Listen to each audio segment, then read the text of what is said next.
Ibaka trying to stay with Durant, knocks it away, and Durant's limping. Durant goes down holding his leg. Ibaka goes up and is fouled down the other end. And Durant grabbing that right leg. It's the right calf that put him out. And his teammates going over to check on him. Ladies and gentlemen, thank you for listening, downloading, and subscribing to the latest edition of the 12 Kyle podcast. I'm 12 Kyle. Check this out. On this podcast, we're going to talk about the NBA. More specifically, we'll talk about the death of a dynasty.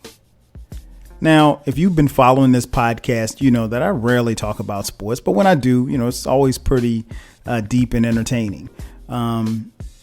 If you're familiar with this podcast, you know that I am a huge NBA fan. Like, I've been a fan of the NBA and watching the NBA since 1980. So me and the NBA go way back. Just on a personal note, my favorite team is the Atlanta Hawks. Since we're talking about dynasties here, there will be no talk about the Hawks. Hopefully one day we'll get there. But my hometown team isn't that good. So, I'm just a fan. Again, outside of my team, I'm a huge fan of the NBA. At the time of this recording, we just witnessed the Golden State Warriors on their quest to win their third championship over the past 3 years, lose in the NBA Finals to the Toronto Raptors. And, there was a lot of talk this season about the Warriors dynasty. And the reason why they had talked about the Warriors being a dynasty because the Warriors had gone to, this was their 5th consecutive NBA Finals, and they won 3 titles over those 5 years. And that, definitely is a dynasty. But as I watched as a fan of the game, and again, I didn't have a rooting interest in the finals. Personally, I thought that if Golden State were healthy, they would have won. But, they weren't. And you got to tip your hat to the Raptors. The Raptors came and did it, and they did it in a great fashion. And you can't disrespect the champions. But just as a fan, I'm always interested from a historical standpoint as to how teams and players are, looked at and how they're viewed and how they ultimately will be remembered.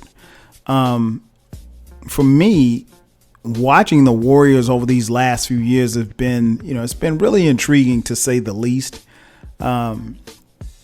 Because, after winning 3 of the last 5 NBA titles, you have to ask yourself, is this dynasty over? And then you have to also just look at them from a historical standpoint and look at what actually happened to them. I mean, the Warriors won a title, then they lost the title, and then the team that they had, they won after the season after winning 73 games, an NBA record 73 games and 9 losses. They lost to the Cleveland Cavaliers led by LeBron James in the finals, and they went and signed Kevin Durant as a free agent. Now, keep in mind, Kevin Durant, at the time that they signed him, probably, I would say arguably, was the best player in the NBA.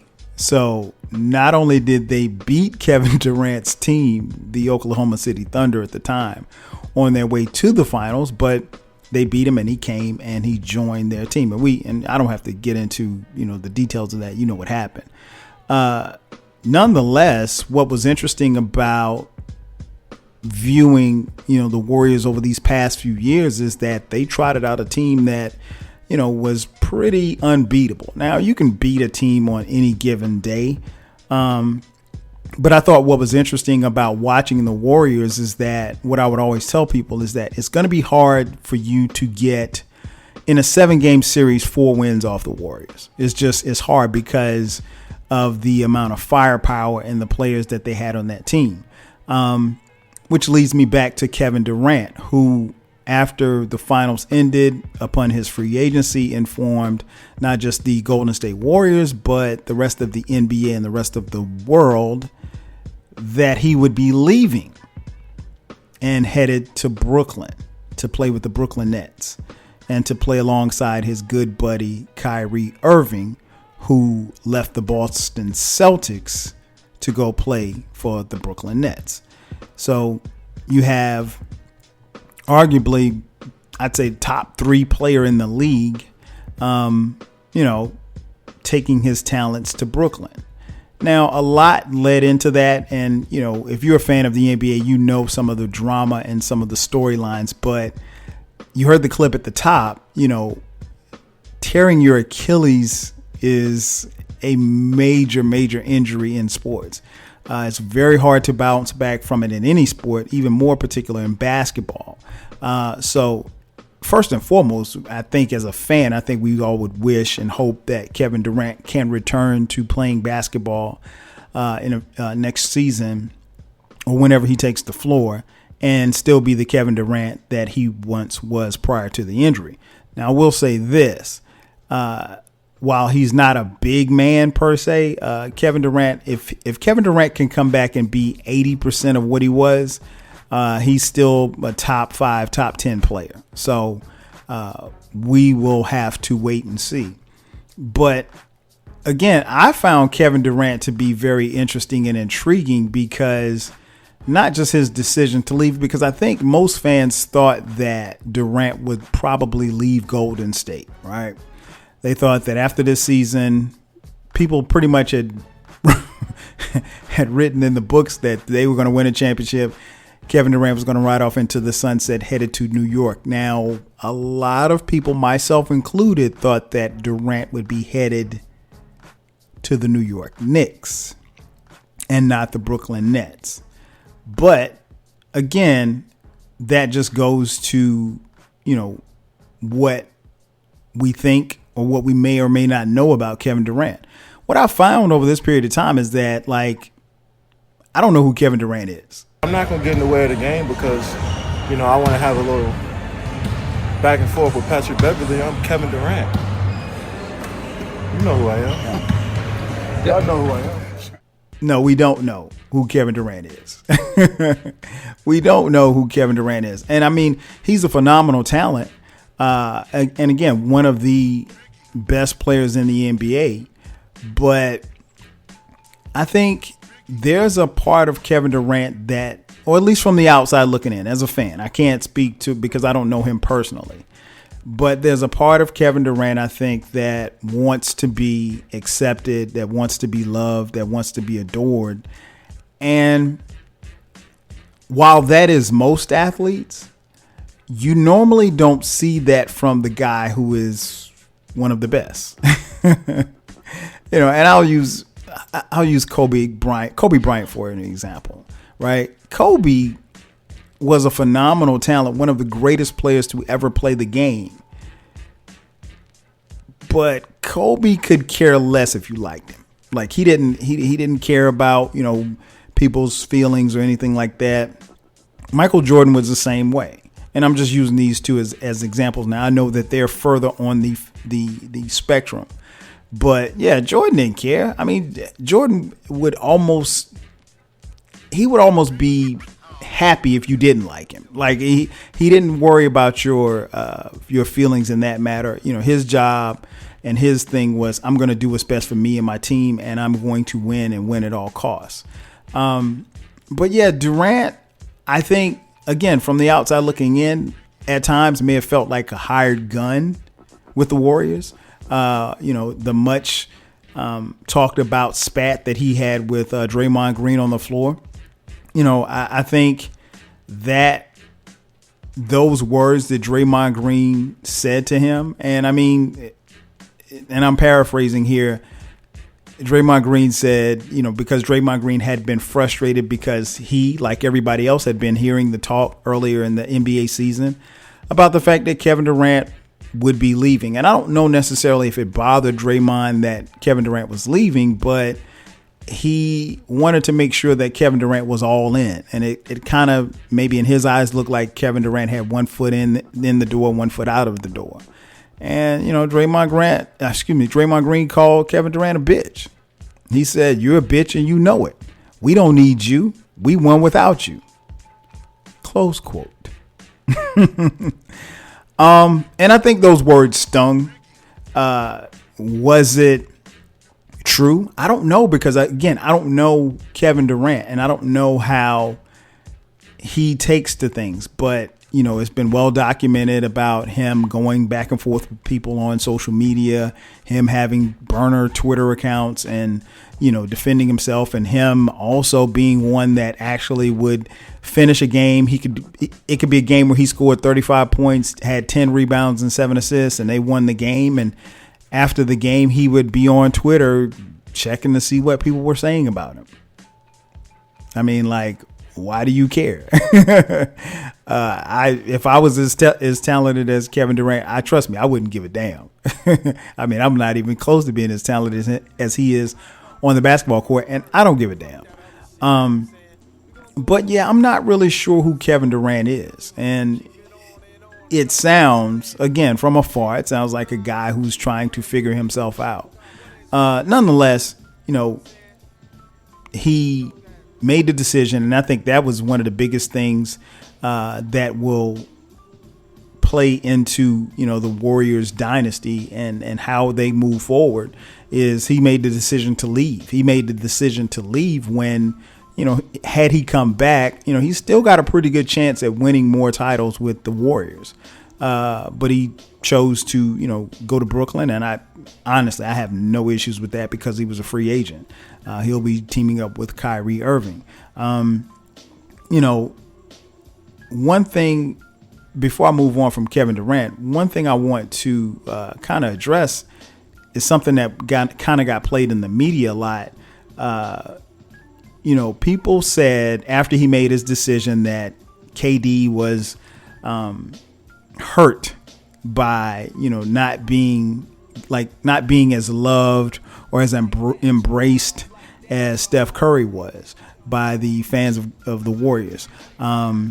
Someone even ventured to say that he was a little jealous that he didn't get the proverbial MVP chance while shooting free throws in his home arena, which I think is crazy. But but if Kevin Durant is who I think he is, he should have understood that, like, you couldn't be Steph Curry. You'll never be as loved as Steph Curry in the Bay Area. It's just not going to happen.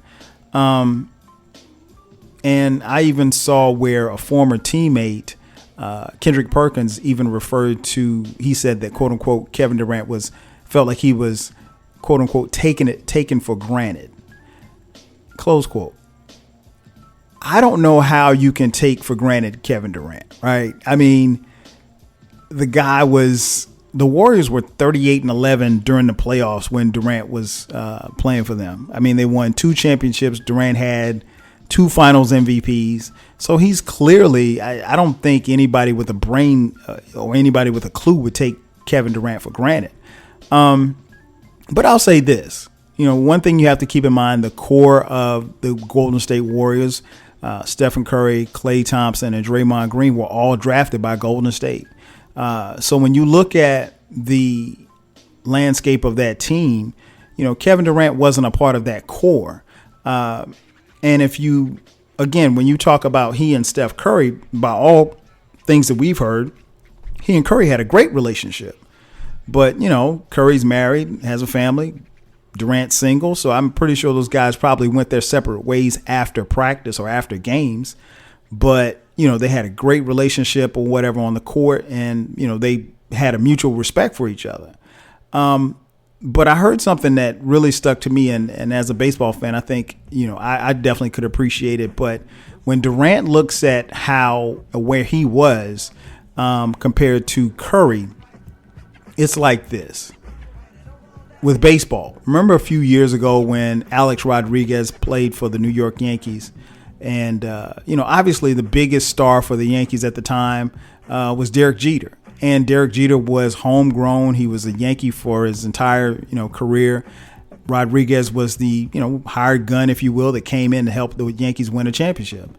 But in Yankees fans' eyes, and most of Yankees fans' eyes, no matter how great A-Rod was, it's Jeter's team, right? And so Jeter could do no wrong. Jeter could go like hitless for like 5 straight games. A-Rod could hit like 5 home runs in 5 straight games, and Jeter still would be more loved. It is what it is. Same goes for Kevin Durant and Steph Curry. If Durant truly believed that he would be or get as much love as Steph Curry in the Bay Area, he's crazy. And I don't find Kevin Durant to be a crazy person, but if he thought that, he's crazy. And I know what you're saying. You're probably thinking, okay, well, this is pretty egotistical. Trust me, NBA players, they all have egos. So it got me to thinking, is this the end with the Warriors run? Is this the end of dynasties in the NBA? I mean, again, I've been watching the NBA since 1980, and I saw my fair share of dynasties. The Lakers dynasty, Showtime Lakers in the 80s, the 80s Celtics. Of course, the Bulls had their run in the 90s. You had the Lakers in the early 2000s. Miami had a run. San Antonio Spurs had a run. So there have been teams, there have been dynasties here. And then obviously, the run that Golden State's been on these last few years. And even, one of the greatest players to ever play the game, LeBron James, he'd been to 8 consecutive finals, NBA finals leading up to this past season, where he did not make it with with his new team, the LA Lakers. But is this the end of dynasties in the NBA? I think so.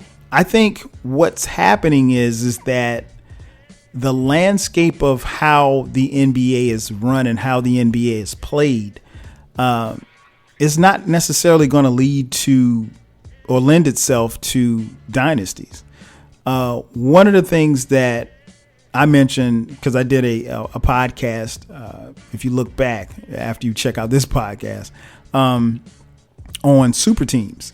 And while I never considered the Warriors to be a super team prior to Kevin Durant's arrival, because their core players of Steph Curry, Klay Thompson, and Draymond Green were all drafted by the Warriors.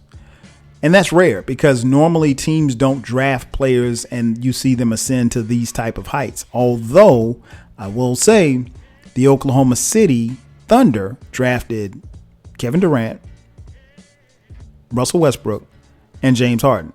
3 guys who all went on to win MVPs. And unfortunately, the Thunder have nothing to show for it. I mean, they had a trip to the finals, but no championships. So is this the end for dynasties in the NBA? I think so. Again, the NBA really would like to see, they really don't want to see dynasties. The brass of the NBA, I should say. Teams want to feel like they have a competitive advantage or basically that they could compete on a night-to-night basis. They don't want anybody to have a competitive advantage over them. And if we're being honest, during LeBron's run these last few years and the Warriors run, there really hasn't been any, I shouldn't say any, there hadn't been a lot of teams that could say, you know what, in a best 4 out of 7, we can beat them. There have been few that have tried, and there have been a few that have come close, but particularly LeBron's run in the East, I mean, even my hometown Hawks, I mean, I saw us get the number 1 seed in the East one year, a couple of years ago, and only to face LeBron in the Eastern Conference Finals and, get swept. So, I mean, it happens. I mean, it's just, it happens. You just weren't going to beat LeBron has just been on a crazy run, and that's a testament to the type of player that he is. Again, he's one of the all-time greats. Where you put him on the list, it's up to you, but yeah, he's one of the best.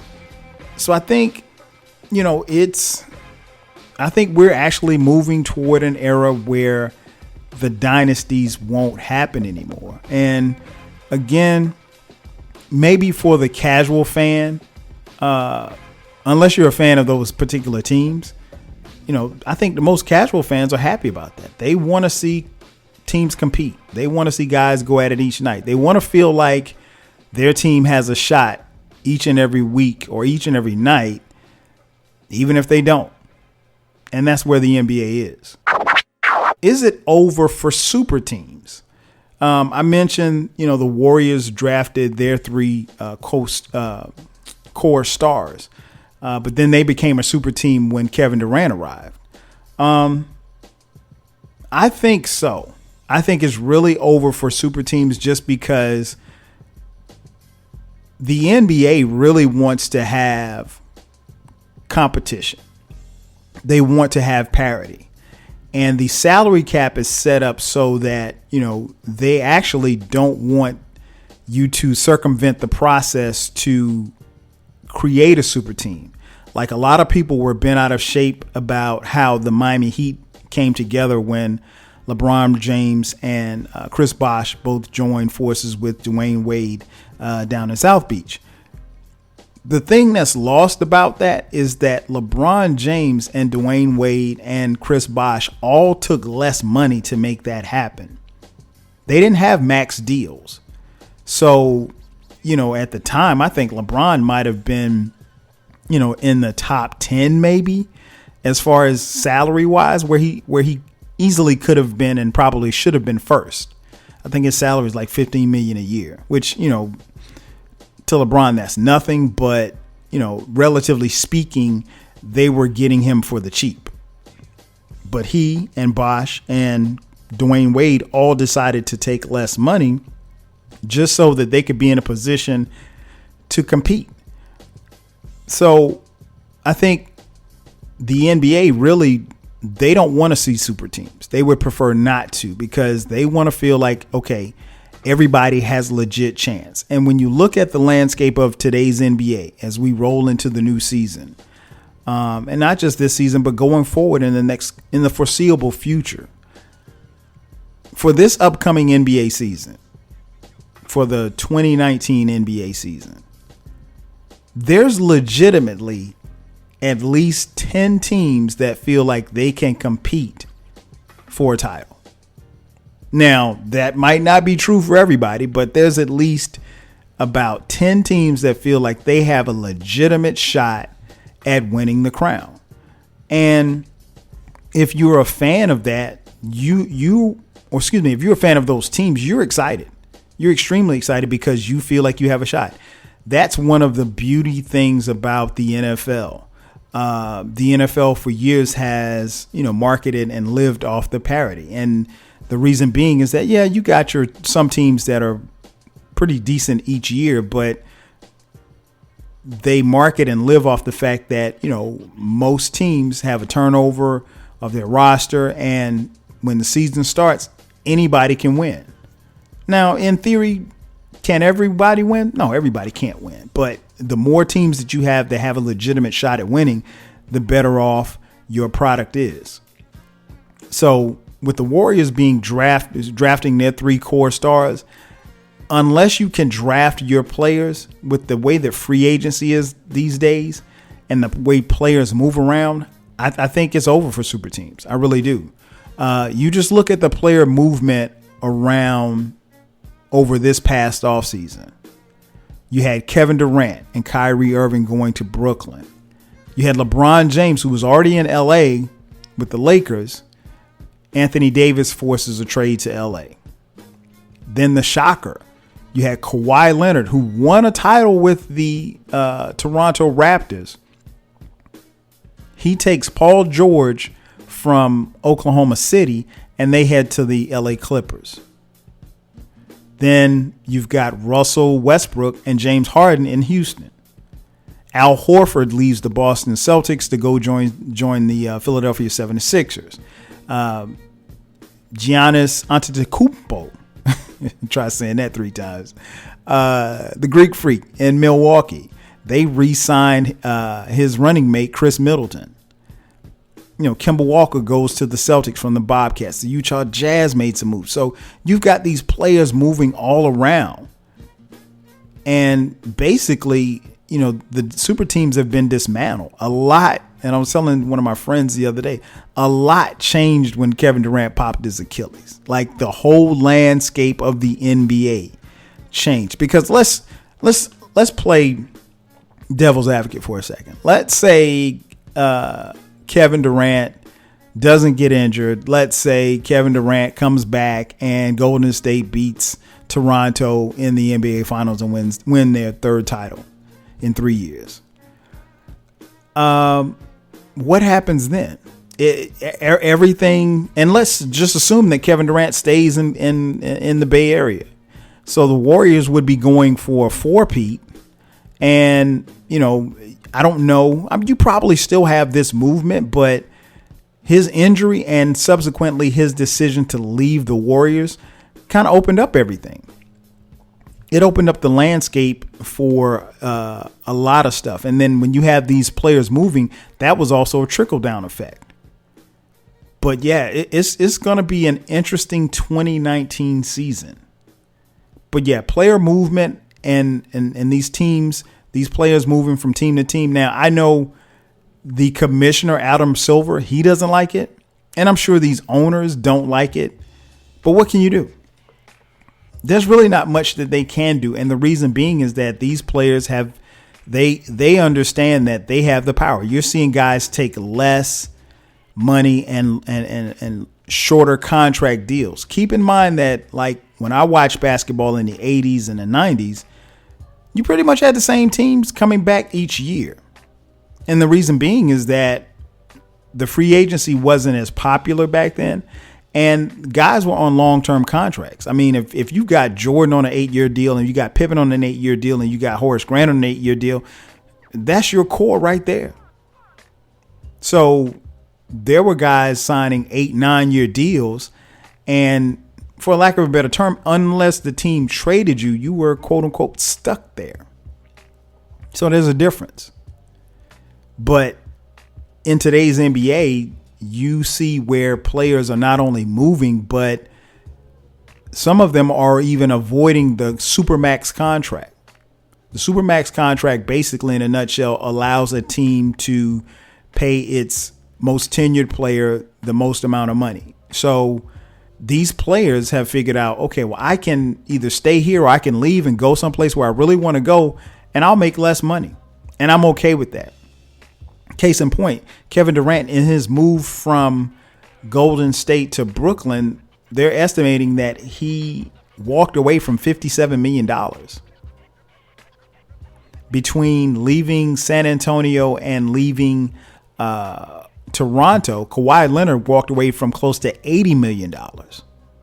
That's a lot of money. But what is $57 million to a guy that's probably worth $300 million? I don't know. I don't I don't I don't have that many commas in my bank account. I'm sorry. But and I would hope that not only are these, athletes and basketball players great basketball players, but I hope that they're smart businessmen and that they don't ever find themselves in a predicament where they regret leaving that money on the table, because you can't get it back. There's no way you can get it back. But I think, to answer the question, is it over for super teams? I think so.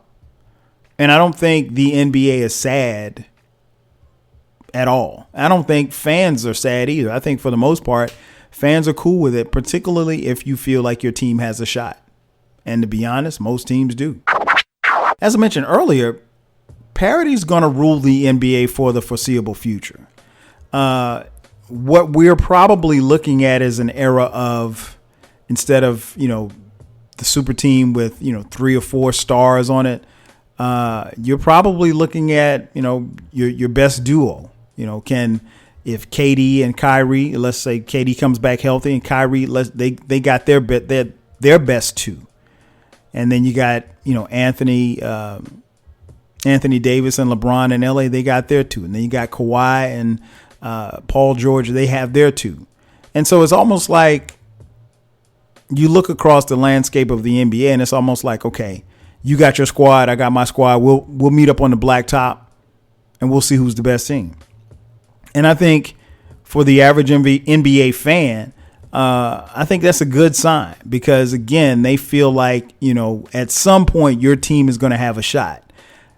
There is some concern for fans and the NBA brass that when you have a situation like Kawhi leaving Toronto for LA, that they feel sometimes that small market teams don't have a shot to keep players away from the bright lights of the big cities. I've never been to Toronto, but I've heard so many great things. I heard it's a beautiful city. I heard it's a great place to kick it and hang out. That being said, Toronto ain't LA. If you're young, black, and you got a pocket full of money, yeah, LA ain't a bad place to kick it. It ain't a bad place to live at all. I mean, so when you weigh that on the scale and you've got the ocean there and it's warm year round, Toronto can't compete with that. And so I don't blame Kawhi because Kawhi was a free agent. I don't know necessarily if small market teams are in jeopardy because I see a situation where you have a small market team in Milwaukee that has, arguably one of the best players in the game. But when his time for free agency comes up, guess what? New York is going to be there. LA is going to be there. And, what other big city that, you may want to send him to? So we'll see. But I think the NBA as a whole, they're very satisfied or will be very satisfied with the parity in the NBA because, again, everybody's going to feel like they have a shot. And again, it feels like, okay, hey, let's just get to the blacktop. You got your ball. I got my ball. May the best man win. And so is this the death of a dynasty? I think so. Not only is this the death of the dynasty for the Warriors, but the dynasty era. And for us casual fans who, may have their favorite team in a place like Atlanta, like myself, you can hope that at some point you'll draft some players or you'll bring in some free agents and you will be one of the teams that will be competing for an NBA title. We can hope. That's going to do it for me.